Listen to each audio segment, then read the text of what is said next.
very good morning. You are more than welcome to the Coffee at 11 show. It's a beautiful Monday morning and delighted to be here courtesy of wigwam.ie SME peer support. In particular, I'm delighted to welcome my guest to the cafe this morning, Jennifer Haskins. And Jennifer, would you please say hello and just show us your coffee cup or mug? Hi, Colin. Hi, everybody. Delighted to be here this morning. Lovely to talk to you. And it's lovely indeed to have you here. Thank you, Jennifer, for giving of your time this morning to come meet us. I understand it's green tea in there, is that right? It is green tea. I'm not a coffee drinker. Very That's odd okay. time, but yeah. That's allowed. I'm the same for green tea, by the way, the very odd time. Yeah. Let me just, ladies and gentlemen, tell you a little bit about Jennifer before we bring the lady in herself. So her business name is Two's Company. What does your business do, Jennifer? Professional dating and matchmaking. Here's a first on the Coffee at 11 show. How long established? For 12 years. How many employees? There are 4. And Jennifer is founder and director of Two's Company private dating agency, a former businesswoman, counsellor and psychotherapist turned relationship expert and coach. The woman who helps create wonderful relationships throughout Ireland, advising and assisting singletons in their elusive search for the perfect mate. Sounds fabulous. And something nobody knows about Jennifer, she says she's a hopeless romantic, totally believes in love, first, second, third time round, whatever. As long as your heart is beating, you can love and feel loved. Jennifer Haskins, you're getting the round of applause already. Oh. That's a lovely intro, Colin. Absolutely. I love it. Yeah. Jennifer, thank you for taking the time out this morning to join us. So please, in your own words, will you bring us back to those early days before Two's Company? Who's Jennifer Haskins, please? Gosh, well, Jennifer Haskins started out very ordinary girl, as you said there, a hopeless romantic. Married my first love, probably the first guy that really came along that showed any interest, and I was off. Yeah, so yeah, totally kind of fell first time in love, and very quickly, did what you weren't supposed to do in those days, and get pregnant, have a baby, all that kind of stuff. And then it was get married. So I did everything the reverse way around. I was never one for doing things the conventional way. So much to my parents' disdain, because I was the one they wanted to hold on to. I had 2 older brothers that they were happy to get rid of, but they wanted to hold on to me, and I was the first gone, So yeah, young mother, no experience, and I suppose, feeling like, Jesus, I have to do something, I have to look after my kids and educate my kids, and myself and my hubby, we hadn't got 2 beans. We were really like, just living from day to day, week to week. And, as a family, we had always made goodies when everybody was coming to the house. We had this particular recipe that my mum made. I mean, there's a lot of people here who probably recognize it. We called it millionaire's shortcake or caramel slices. And in those days, I mean, that was back in, oh God, what year was that? 78, something like that, in around those years.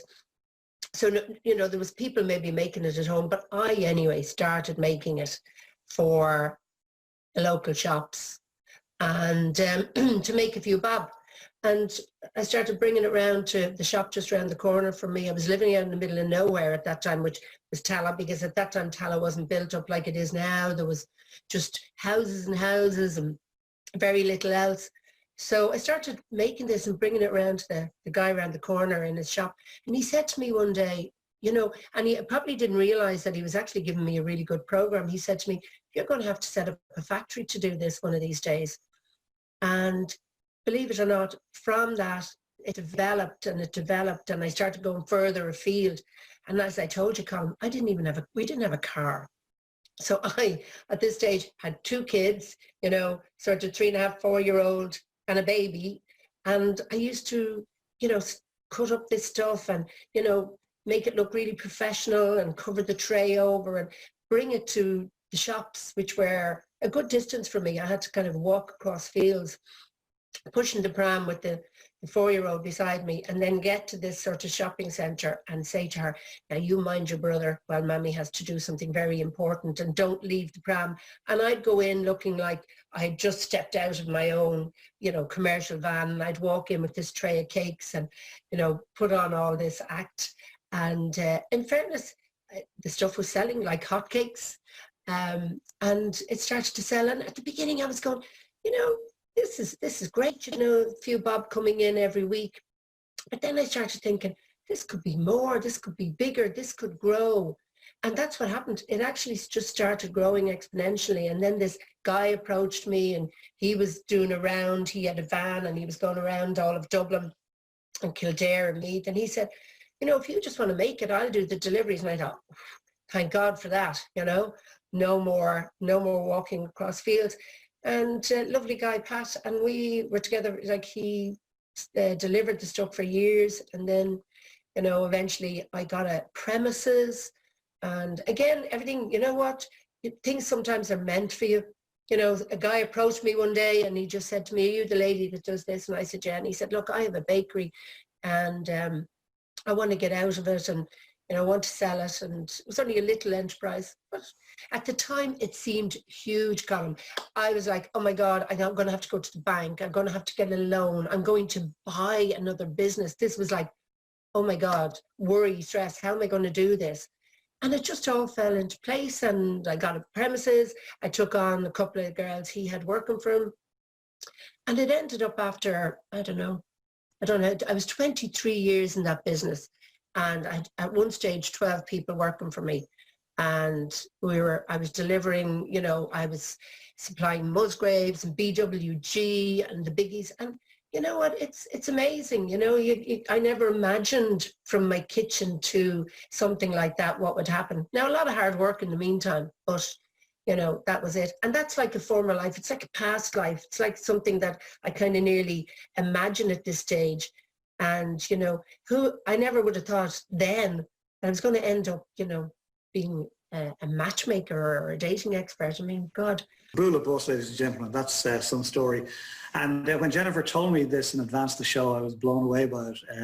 And I love the fact that there was no master plan as such. You just sort of stepped out and you did what you did well, which was make caramel slices, and, you brought them to the local shop, and then heaps planted a seed, and you started to make more. The scary part for me was you walking across the fields with the pram, the 4-year-old baby, right? And then you say to the 4-year-old, mind your sibling there, I'm going off to make sales. In this day and age. But yeah, but we do what we need to do, and we've done what we needed to have done. So well done you. So that grew. You met Pat. Is Pat the guy who does the deliveries or did the deliveries? Yeah. You met Pat.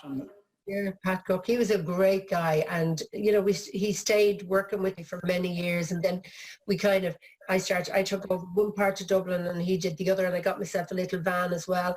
And then I remember buying my first house and thinking, oh my God, will I get a mortgage? And it sort of opened up doors that I really never thought were imaginable. And it's incredible how, I suppose, my focus had been very much on, I need to look after my children. I need to educate them. I need to bring them up in a nice environment. So it was a driving force. It, as a needs must, but I really had this driving force to do this. And, I used to walk around thinking, how does anybody, how would anybody start up a business? Where would they get the idea from? And how does it grow? And, I'd no past experience. I know training. Like I'd always been good at home economics, and my mum was an amazing cook. She baked lovely stuff all the years, and she was a complete inspiration, and my right-hand woman, she stood by me all the way and helped me with everything. And hats off to my mum. She was my shining light all the years. But you know what? Yeah, it was hard work, but it was great. I could see the results every step along the way.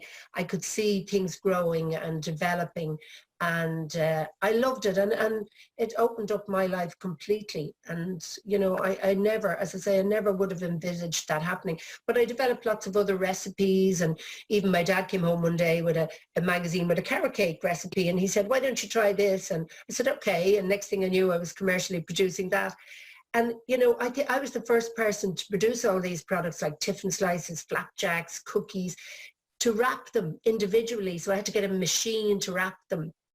And, you know, even going and getting the machine, and I actually learned how to fix the machine myself, because like that at the beginning, you know, I hadn't got enough money to pay for engineers to come in. So I used to watch what they do and learn from them, and then I could fix it myself, so that if it broke down or anything happened, I'd be able to do it. You know, you're clearly very adaptable, Jennifer. You know, you're clearly a hard worker.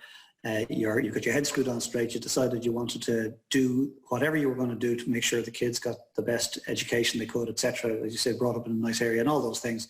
So then you went to work doing what you did naturally at the start, and then stepped out of your comfort zone over and over and over and over again. And you grew some significant business. So well done. And, you know, I was back in the 80s, 90s, I was in the hospitality industry in Dublin. So I'm 100% sure we sold your product. You know, remember the little product, 100%. Yeah. So listen, it's a far cry from caramel slices and carrot cake to matchmaking, right? So what happened in between? Why are we here? Please. Well, what happened in between is, after 23 years doing that, I think I burnt out. I think I just got to the stage where I said, oh, look, you know, I have to do something else, or I had got tired of it. And I kind of just didn't know what to do. My lease was up in the premises I was in, and it would have meant starting all over again somewhere else. Now, in the meantime, I had studied psychotherapy and counselling, and I, you know, also followed a spiritual path, you know, and I very much, as Eamon there would understand, you know, I had tried my hand at Buddhism, and, you know, I just wanted to follow that path. Went off on a spiritual retreat in Prague, a Buddhist retreat. I didn't pick up a book and say, I want to learn about Buddhism. I said, okay, I'll look it up online. And I saw this thing going, spiritual retreat in Prague. And I went, okay, and booked it and went off and, you know, spent 10 days in this retreat. And it was fantastic. But from that on, every year I would go on a retreat of some type, whether it was a 10-day spiritual silent retreat, or Muji, or, you know, even one of our own guys, Tony Quinn, I went on one of his seminars, which, you know, was completely transformational in my life. So I was always looking at who's pointing, who's going to, you know, help me find myself. So that was something I suppose I followed, or I went down that path for a while. And so, you know, studying things to do with the mind as well. I always was curious about people and human behavior. And I think, as I said to you, like I had so many relationships. I unfortunately, you know, separated after 10 years of marriage. But I think we were just too young. Our paths went in different directions, and we were just too young. And there was a lot more experiencing and learning to do. So we separated. And from then I sort of seemed to always sort of drift into these other relationships. And I had this fascination with people. What made them tick?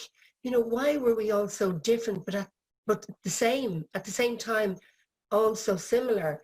And I suppose what I found was that our core, we're all exactly the same at the core. You know, we come in different packages and we look different and we have different skill sets, but essentially that we're all the same and all looking for the same things from life. And so as a result of, if somebody came along that was different, I loved different. So it was like, okay, let me learn about this person. So I would go into these relationships with people from all different nationalities, ethnic backgrounds, cultures, and religions, and I would want to know what made them tick, what was different about the way they lived to how I was brought up, what was their passion, what was their driving force. And that was always something there, and I didn't really understand it. I now can look back and observe it from a different standpoint and understand it better. But I think I was like in kindergarten for doing what I do now. I was in the learning phase, you know, to where I suppose now, you know, is there anything surprises me? No. Do I stand in judgment of anybody? No. I can just take anything anybody tells me and just really see beyond that. And that, for me, was, you know, I think a really good learning. And I'm constantly learning about people, and I'm always hungry to know what it is they're looking for and how I can help them.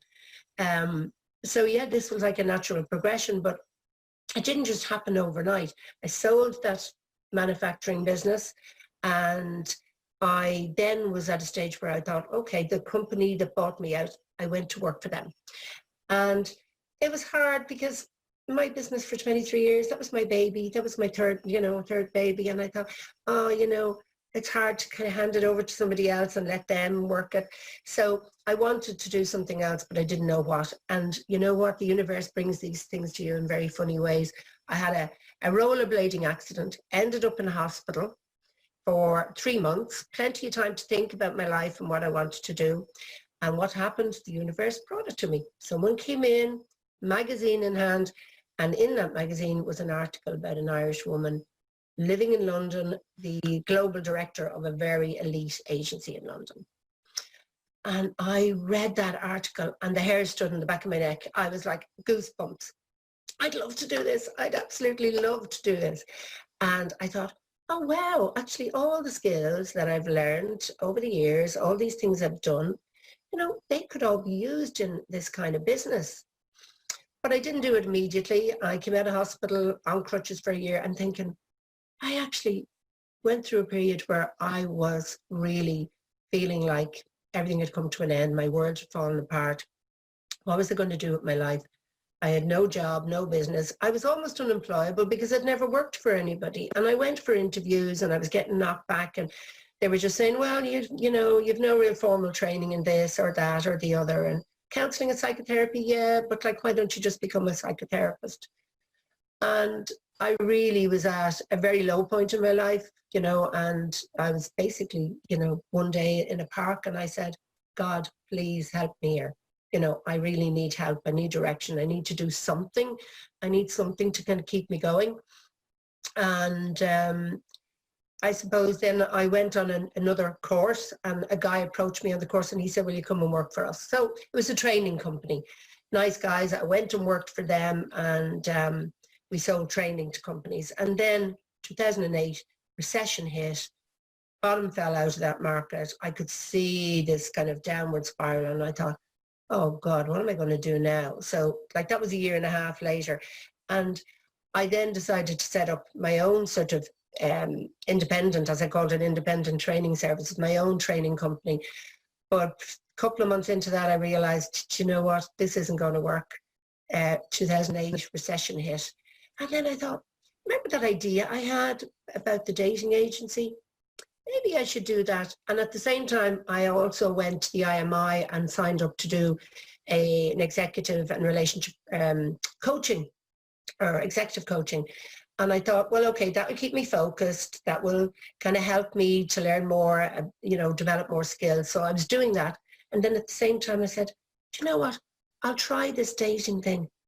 And I had no money because, believe it or not, in 2008, I had invested in something. I won't go into that, but anyway, the walls came crashing down again, and I thought, been there, done that before, what am I going to do? Everything was gone. My home was gone. I was down to renting again and didn't even know if I had enough money that winter to pay for the oil in the tank. And literally like living from day to day again. And it's like all these years later, I'm back where I started. What am I going to do? Yeah, let me just come in there if I may and, honour your story to date. Thank you everybody in the cafe for that.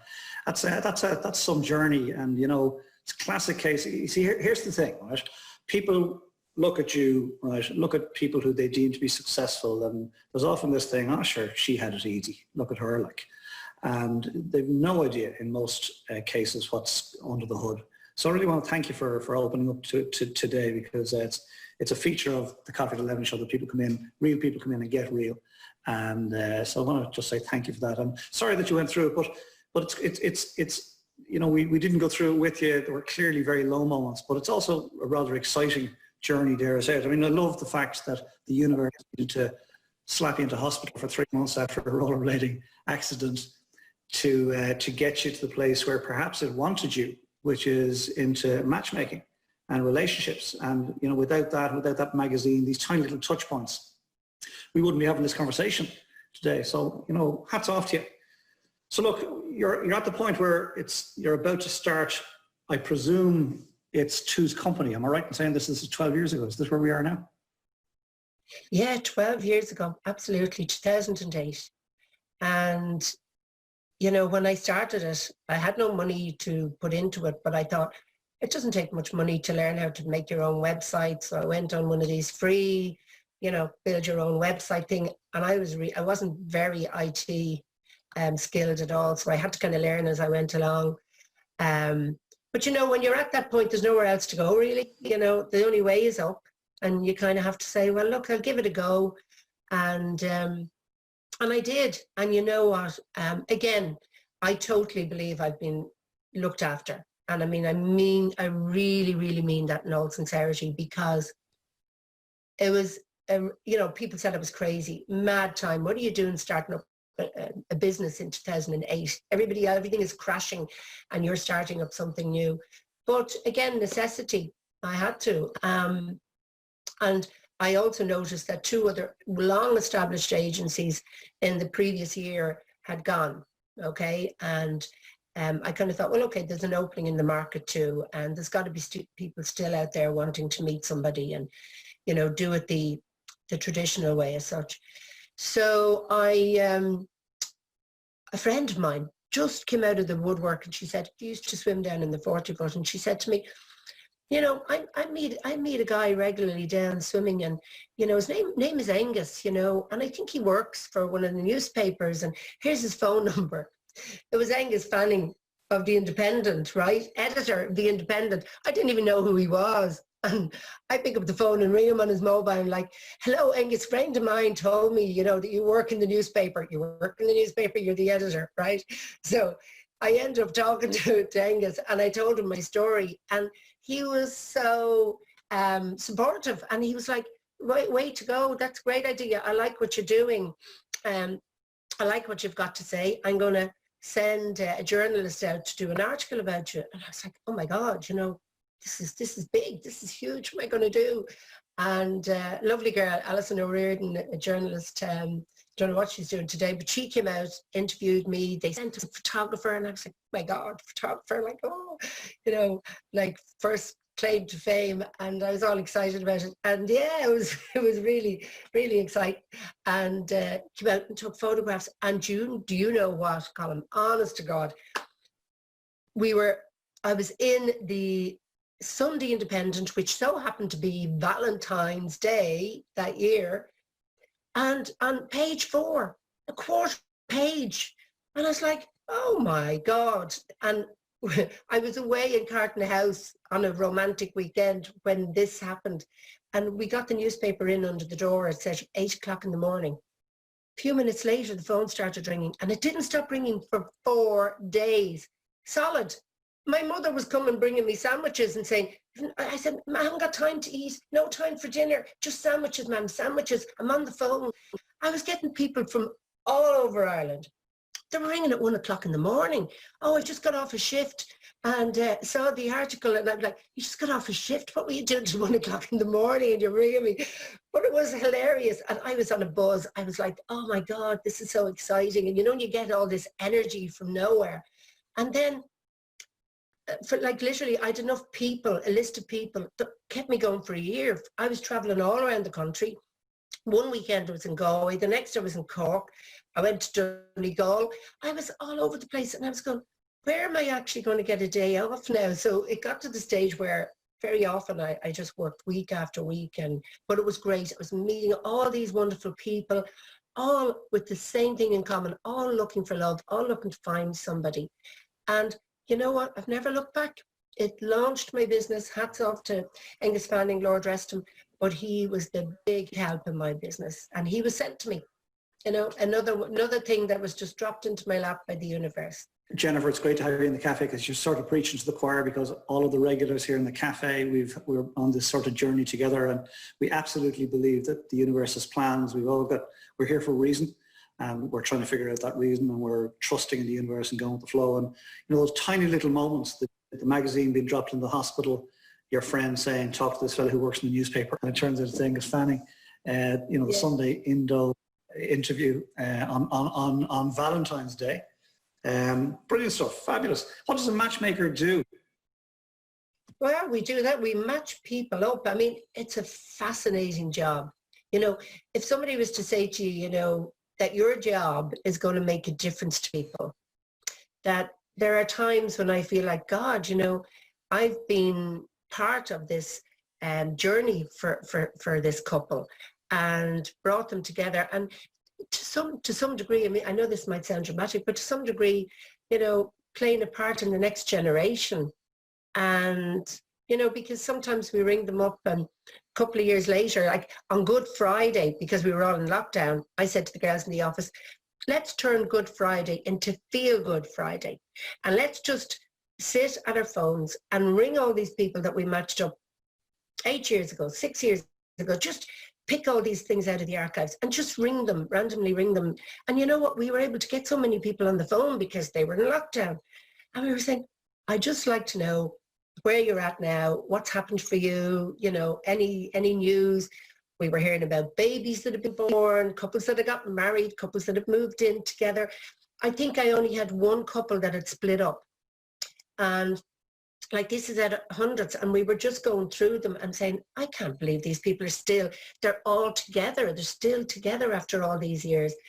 And oh my God, that was such a feel-good day. We bounced out of the place going, way, you know, we're actually making a difference.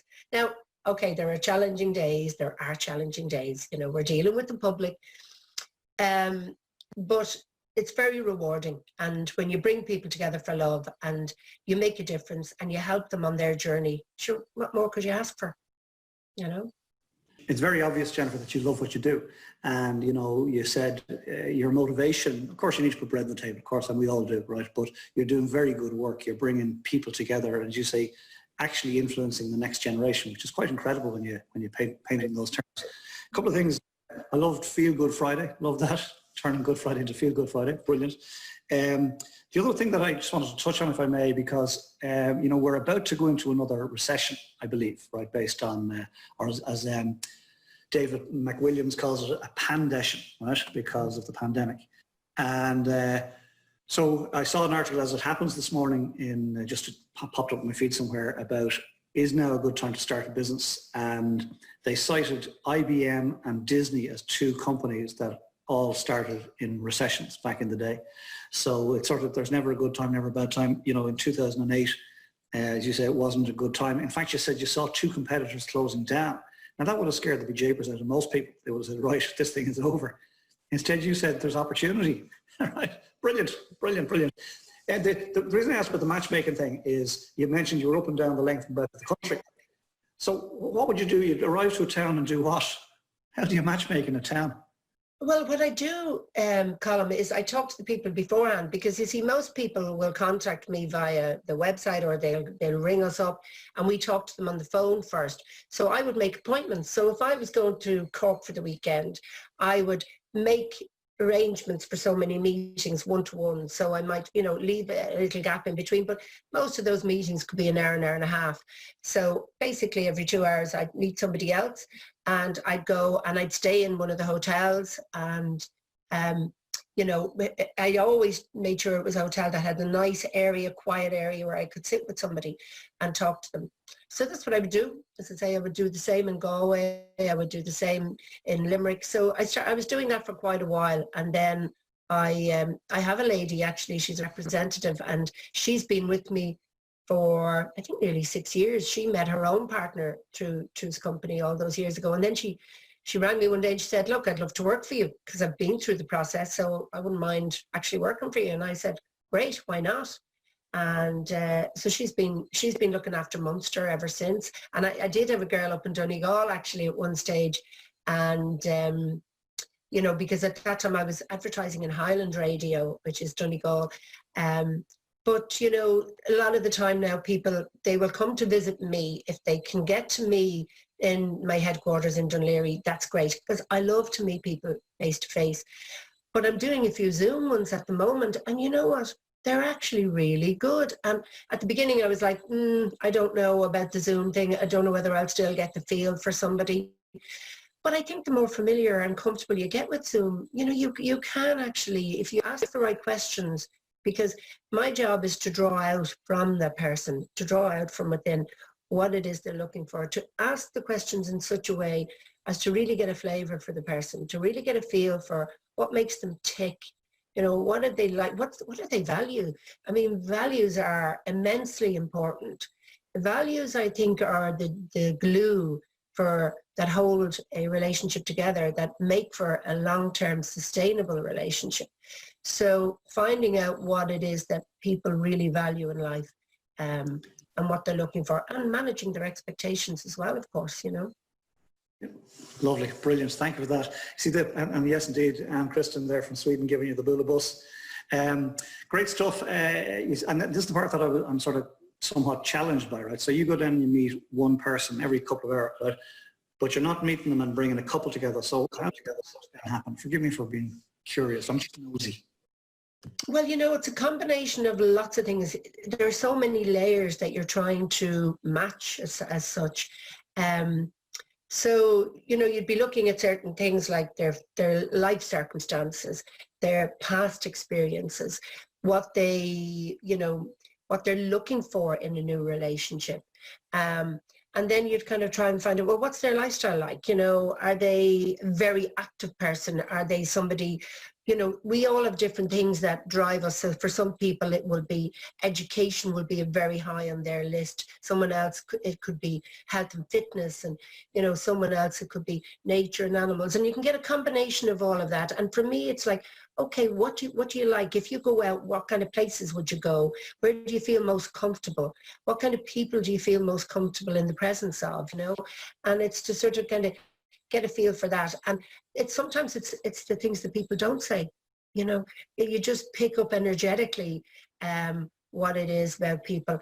And then when I'm matching them together, sometimes it's just this light bulb moment. And when I get a light bulb moment, I never second guess it. Don't question it. It's like, okay, all right, yes, okay, I got that one. Thank you very much.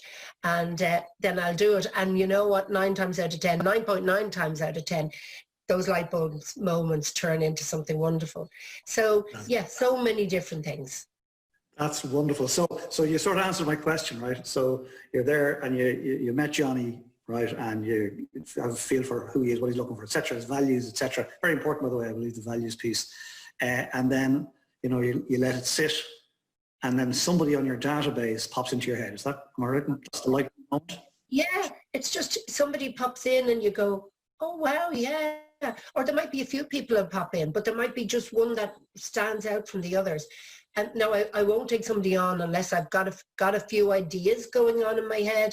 And it's amazing, because if I met you in the street, you know, I'd say hello to you, I'll remember you forever.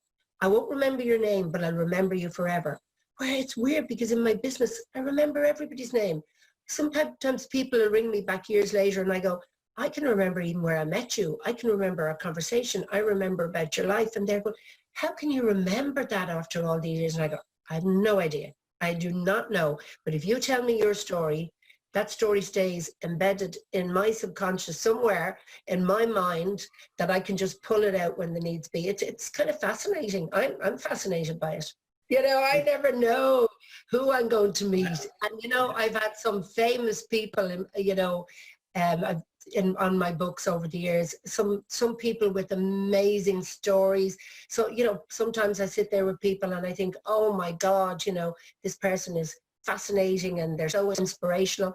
You know, everybody's different. It's a fantastic job to work in, I can tell you that. It sounds absolutely fascinating, and I'd say no 2 days are the same.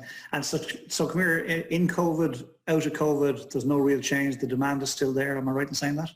Yeah, well, you see, at the beginning when COVID started, I thought, well, okay, you know, do we diversify here? How can we still keep people connected? Because I knew it was going to be a very lonely time, and it turns out it has been, and it's gone on a lot longer than we expected. So I was looking at how can I do this? And I did think of Zoom. I did think of these kind of things for first dates. And then I thought, okay, how would people feel about that? Because not everybody's IT, you know, experienced, and not everybody is comfortable with video.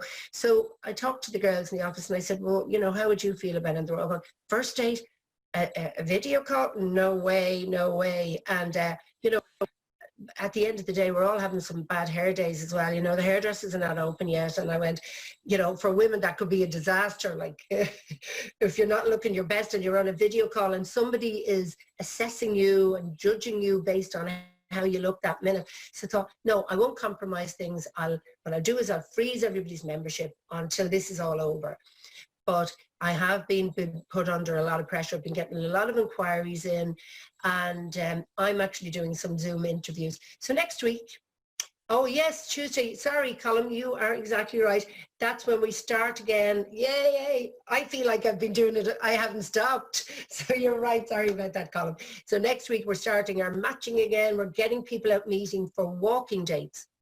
And you know what? Walking dates are fabulous because they're relaxed. They're very informal, and you're in the flow. You're walking, and the sun is shining. What a nice way to meet somebody and just chat.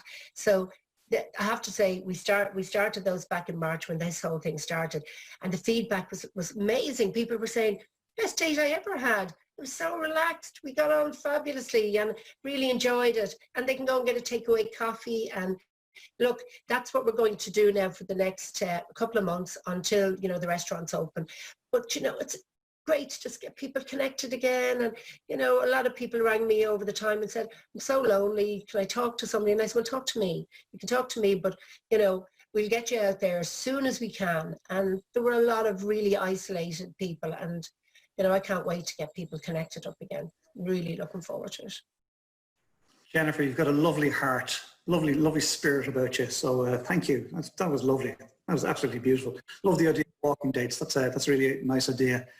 So yeah, congratulations. You know, you're going with the flow, letting it evolve, and you're sticking to your own values, and you just want to connect people and make them happy, so help them become happy. So so well done you. Listen, an absolute pleasure. We're going to go to Q&A from the floor in just a minute. Before we do, question I ask every guest: what one tip would you give to your nearest and dearest? You'd get through COVID, come out great, the far side by doing blah. What's the blah for you, please? I suppose it would be just taking time to connect with themselves. I mean, that's what I've done through this, and my partner. You know, we get up in the morning, we do our yoga, a little bit of exercise, go out for our walk. I think people are connecting with themselves, and I think people are doing that. They're actually smelling the flowers. They're taking time. They're noticing nature. You know, it's heartening to see families spending time, and the kids are going to remember this. The kids and the dogs and the cats, the animals and the kids, they're going to remember this forever, because it'll be like, I got all this attention. I had my mum and dad at home, and I had all these walks and fun times. So I think this is going to, you know, stay with them for years, that they're going to remember this. But I think for a lot of people, getting to know themselves more, taking the time to reconnect with themselves. And I think there'll be a lot of inspiration for people coming out of this. I think it'll be a case of watch this space for people and see what they start doing. It could be very inspirational. That's lovely, Jennifer. Thank you. That was a gorgeous tip. Thank you for that. Ladies and gentlemen, questions from the floor. Who would like, or comments? Question or comment? Bridget. This is actually a question. Jennifer, really interesting listening to you there. Not just asking you about background checks. Right? Do you do background checks on people? Because I've never been on a dating agency or a dating site or anything like that. I'd be terrified. I'll just be totally honest with you. I'd be terrified. But that's just because of me. But do you do background checks on the people? No, I can't actually do background checks, Bridget, because, you know, that would require Garda vetting and all that. I cannot do that. We're not allowed to do it. But what I would say to you is, and it's something very interesting that you said there about being nervous. The difference between what I do and what we do, rather than online or the likes of Tinder or online dating, we don't put anything up online. So there's no profiles up there. Nobody has to go on their internet and paste a profile and look at other people's profiles. It's totally private. So if I'm introducing somebody, I'm picking up the phone to Bridget and I'm saying, Bridget, listen, I've got a really nice man here and I want to tell you about him. I don't give you his surname, I don't give you his home address, and I don't give you his place of work. But I give you such a comprehensive overview of that man. You know, I'll tell you what his character is like, what his interests and hobbies, values. Is he, well, you know, single, separated, divorced, widowed? What height is he? What does he do for a living? What's his background and education? What music does he like? Has he traveled? Where has he traveled to? So by the time I've told you all of this, you kind of feel you know this person, you've lots to talk to them about. And the other thing is, and it's a really important factor, is if somebody's coming to an agency, okay, they're investing in this. I mean, they're investing a minimum of €700 or €800 in this. So it's not a small ask. But by doing that, they're number one saying, I put a value on relationships, because people value all sorts of things, their homes, their cars, their clothes, their shoes, bags. You know, we spend money on crazy stuff. But the one thing that a lot of people find, you know, they've never considered before is, well, why wouldn't you invest in a relationship? Relationship actually is going to have a bigger impact on you than any of those things. And it could end up being a lifetime relationship with somebody. So why would you not consider investing in that? So if somebody is doing that, they're saying, number one, I value a relationship and I'm putting a value on it, both emotionally and monetarily. And they're coming to meet me or one of my representatives to be interviewed. So that's not an easy ask either. So they have to be transparent. I know where they live. You know, they have to say, this is me. They show identification, a passport or a driving license. I can see the date of their date of birth, where they live. Why would they do that if they'd anything to hide? Why would they do that if they had ulterior motives, when they can do that online for free?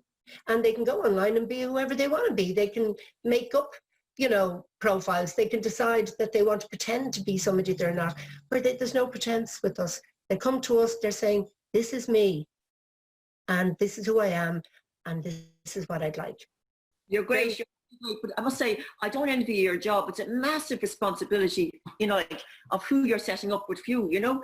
It's a huge responsibility, your job, because you've got to make sure that there's nobody. I mean, I know you can't do that, but like, nobody can reveal anything about anybody. Everybody is revelations, but you know, if someone had a violent past or something, or, you know, like, they can clot it. But no, I just admire you, because it's a very responsible job, you know. And these days, you know, I'm coming out from an extremely nervous. I would be like, so I mean, I admire what you do, but it's ballsy. I'm saying now, it's ballsy. Well done. Yeah, can I just say, 12 years doing this, Bridget, yeah. I've never had, and hand on heart, I've never had anything happen to anybody. Anything. No, absolutely. I just wanted to be realistic about it, like, in my head. Yeah. They sign contracts. They sign a contract to tell me that the information they've given me is correct, and they also sign a contract to say they're going to abide by our rules and regulations, and we have rules and regulations. They have to treat one another with respect. Absolutely. They have to treat the other person as though, how can I make this a nice experience for this person having met me? And as I say to people, even if you don't stay together, even if you don't have a second date, isn't it nice to walk away after meeting that person and think, well, actually, you know what? I left a nice memory with them, or I might have brightened up their day today. And that's a fantastic intention to have when you meet somebody. The last thing, just so you know, I know somebody who went on your site, right? And they met somebody and they married them. And and a lovely person. Yeah. So that's the bright side of it. Yeah. Oh, that's so brilliant. I love that. I love hearing that. It's fantastic. I love it. Yeah. I love it. Listen, thank you for that. That was great. That's lovely. Thank you indeed, Bridget. What we didn't tell you earlier, Jennifer, is that Bridget is in fact a reformed journalist with the Sunday Indo, right? So she'll have all the insightful questions, right? So genuinely, Jennifer, it's been very interesting, because without knowing, you know, I didn't even pick up on the fact that it's a private dating agency versus an online. I didn't make that connection. Forgive me for not doing so. Well done you. Okay, Princess Shelley, what's been on the cafe, please? Hey Jennifer, thank you so much for such a wonderful interview, and I share your pleasant surprise at how easy Zoom is. Like you, I'm involved with online delivery of exciting content, and like that I was concerned about how that would deliver on Zoom, and it's lovely to hear that you're also pleasantly surprised. The comments in the cafe coming in, and Kristen joins us. You were speaking to her in the few minutes that we have at this before the show goes live. It gets more and more exciting each day, and Anne always has to leave a little bit early. I'll come to that in a moment as to why. But even 3 or 4 minutes, Jennifer, into your story this morning, Anne Kristen said, already a big wow for me. And that's when you were talking about making the millionaire shortbread and walking across the fields with the pram, and I was watching everybody kind of shaking their head and nodding, and they were totally engrossed in your story. So Anne was the first one to come in with that comment. And then when you were talking about your spiritual journey and how you kind of looked it up and ended up going on a retreat, Eamon could relate to that. He said, that's exactly how I started my spiritual journey. I Googled it, went from there, courses, teachers, retreats, learning with Buddhist masters, and he just went on to say then from small acorns, of course we all know that then with mighty acorns grow. Eamon went on to say, listening to you and how you honor your story and the moment you finally followed your bliss reminds me of the quote that helped me turn my story around: when you follow your bliss, the universe opens doors where once there were walls. So that's nice, isn't it, Jennifer? Absolutely. It's a lovely saying. Absolutely, yes. I totally agree with that. So then Anne Kristen, again, coming in from Sweden, went on to say, thank you for sharing your story, Jennifer. Your humble and wonderful spirit, together with a very entrepreneurial mind, is shown through the screen and giving me a lot of energy and inspiration. Wishing you a lovely day. So, Thank you. So yes, so then Anne said that she had to leave early. She often leaves early. She has to go to work, Jennifer, you know, and she says she has to leave early, that she has an 18-kilometre cycle to work in front of her against the sea wind. So it was interesting. We noticed that she slips away. So she's gone from our cafe, and as we read out her comments, she's cycling against the wind towards work. Which I think is lovely. Again, it really enhances our cafe vibe that we all overhear, we all what we call eavesdrop on yours and Colum's conversation, and we're all learning from it all the time. And then people pop in and come and go, and it's just scrumptious in the truest sense of the word, quintessential scrumptious. So then Tim Kelly said, there's a book in you, Jennifer. So he would be very interested in knowing a little bit more and learning more about your story. So yes, so thank you very much. And it's with at this point then that I just say that Eamon has popped in all your links there, Jennifer. He has popped in your Twitter and your LinkedIn and all that. Christina, you're live. You can say hello to Jennifer. Hi, Jennifer. Hi, Christina. How are you? There was one I wanted to ask you, in fact, if you have a second, and it's about chemistry, the magical element, you know. How does that fit into the picture? That's a huge one. It's such a good question, because at the end of the day, you know, we've all, I don't know about anybody else, but we've all ended up, we've gone into relationships where it was just about chemistry, and then afterwards you kind of go, it's a bit like, you know, the surface, and when it came to it, it didn't work for other reasons or burnt out or whatever.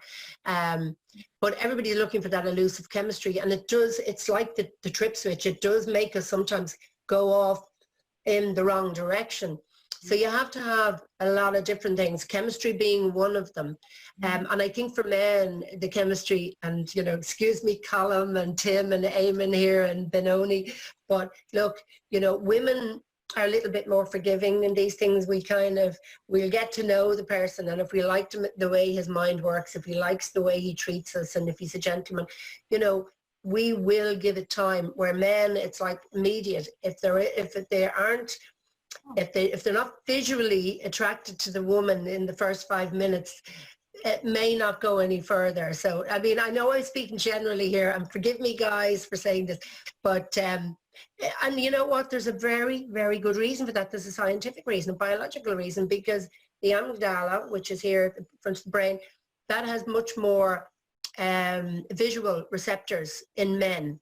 So it's actually physically, men are made to be more visual than women, because when you think about it, in caveman times, the men had to be able to see in the distance, see the prey, you know, and, you know, be able to see what they could do, where the woman was more the nurturer. So it is more developed in men to be more visual, believe it or not. And men do have to kind of have that immediate sort of visual stimulus in order to keep their attention. So and at this point, I'm delighted to hand back to our wonderful host, Colm O'Brien. It's back to you. Bit of a reprieve there at the last minute, lads. Just call us all Hal, Shallow Hal. Thank you, Princess Shelley. Yeah, indeed, thank you for that. Lovely. It's one of my favourite parts of the show where I get to sit back and eavesdrop, or earwig is my preferred phrase, but anyway, it's the same thing. Jennifer, that was lovely. I hope you enjoyed those comments, did you? Oh, I really did. And actually, when Tim was saying about, there's a book in me, I've been told that so many times.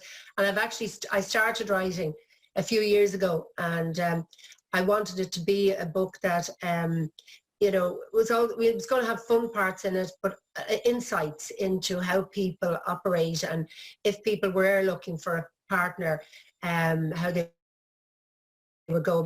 It started to get quite deep because I started to also try and work write it from a spiritual perspective as well, more to make people more conscious of who they are themselves before they start on their search for a partner. Because I think getting to know who you are and coming from a place of being happy with who you are, I think is really, really important, rather than trying to fill a void. So that for me was like, how can I bring into this book something where people might get some insights, or that it could help them as well, So I think I've probably written about a quarter of it, maybe a third, and I'm finding it hard to get back in. I thought I'd use this time to do that, but I haven't. I've used it to do other things.